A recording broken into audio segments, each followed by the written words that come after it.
As I mentioned before on the last slide, lots of Americans are still going to remain poor and below the poverty line. Mexican immigrants are going to be one example of that, but there's many others that we're going to see here, because prosperity doesn't change everybody's lives in the 1950s. There are clearly some categories of Americans which are going to be doing worse off, or not nearly as well as white America. And you can see them here, the African Americans, Hispanics, Native Americans, and those who live in Appalachia. Rural white Americans aren't going to be doing as well either. So what we're going to see here is that for African Americans, as an example, we're going to see a whole series of African Americans move from the south to the north in that great migration. But that's not going to necessarily result in better wages and a rise out of poverty, because the racism and the discrimination that was in the south has brought with them up there to the north. So what we'll end up seeing is that through the 1950s, even as white pay rises 2 or 3 times, an African American at the time is only going to earn half of what a white man earns. So even as white pay rises, black pay is not going to rise enough, keeping African Americans impoverished through the 1950s and into the 1960s. It's going to be something that Martin Luther King's going to take a look at. Hispanics are going to be arriving in America due to the Bracero program, and what we're going to see there is as white Americans move into these white-collar jobs, as they go off to college, as they return and move to suburbia, we're going to have a large need for farming in America. So we're going to encourage Mexican Americans to move north and take these jobs. The problem is, even though we have all this immigration from Mexico, we're going to have Mexican Americans working kind of out of sight and out of mind, right? We can't see the problem. We can't see the fact that they work for little pay. We can't see the fact that they work in terrible conditions. So we don't do anything about it. And of course, you always even have to ask yourself, knowing what we know about American society, even if we did know something about it, would we necessarily do it? Something similar could be said about Native Americans.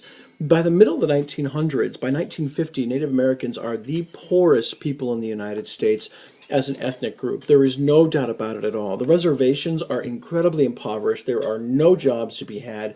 Education is completely lacking. Alcoholism runs rampant. It is a mess. So the American government's faced with an option, a decision it has to make. We either help Native American reservations, get the industry, get the mineral rights, get the education, get the supplies they need, or we just get Native Americans off the reservation. Now remember, under the New Deal coalition, FDR's goal was to try and give more control to those reservations, to try and make those reservations a better place. Now what we're going to see under Eisenhower in the 1950s is he's going to say, it's not working, we got to do something else. We're going to pass something called the termination policy. We actually withdraw our recognition of Native American groups as legal entities. We say, the Mohegan tribe, you don't exist anymore. Oglala Sioux, you don't exist anymore. You are not your own legal entity. This means that you aren't guaranteed protections on those reservations that you used to have. You need to leave those reservations and go find work and a life someplace else. A great example of this here, as we see people leave, would be this little chance here in Denver. And look at this, right? It's so right out of the 1800s with immigrants coming to America. If you move to Denver, right, what are you going to find? You're going to find a great job, right? You're going to find a happy home. You're going to find training. And Colorado is just this beautiful place to be. And I love this one right down here. Did you see this? Mild winters. Mild winters in Colorado, where the gigantic snowfall is. So we're going to see Native Americans go to these cities, and the living conditions will be terrible. We're talking tenement-style living conditions from the early 1900s. Life expectancy, for example, in Minneapolis, Minnesota, for Native Americans, 37 years old. If you meant 38, you were living longer than the average Native American was in Minneapolis. It is an incredibly difficult time for Native Americans.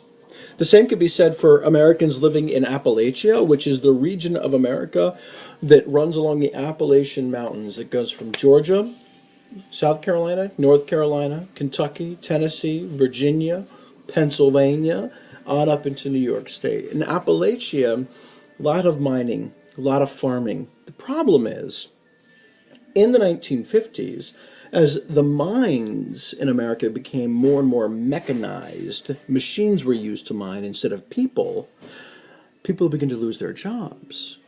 This leads to an incredibly high rate of poverty in Appalachia. And when you have an incredibly high rate of poverty, and this image right here, folks, is from the 1950s, not the 1870s. When you have an incredible high rate of poverty, you're not going to have services because you can't afford them. Doctors, education, schools, hospitals, and so on. So life in Appalachia is going to become extraordinarily difficult. Now, I don't want you to think that urban America was without its difficulties in this time of prosperity, in quotation marks. It's not the case. There were challenges there, too.